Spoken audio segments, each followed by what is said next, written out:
Everyone, welcome back to Take It Simple. In today's video, I'll show you how you can sign up for Reddit or create a Reddit account. So, first of all, go to your Play Store or App Store and download the Reddit app, and once it's downloaded, open it.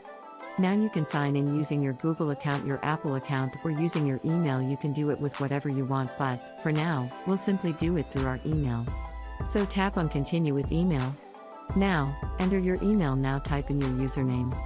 Now create a password for your account and tap Continue. Now you can choose your preference over here. But, for now, we'll simply skip this process, and there you have it. You have successfully created a Reddit account, so that is it for this video. Hope this video was helpful to you guys, and if it was, please make sure to like this video and subscribe to our channel for more informational and helpful videos like these.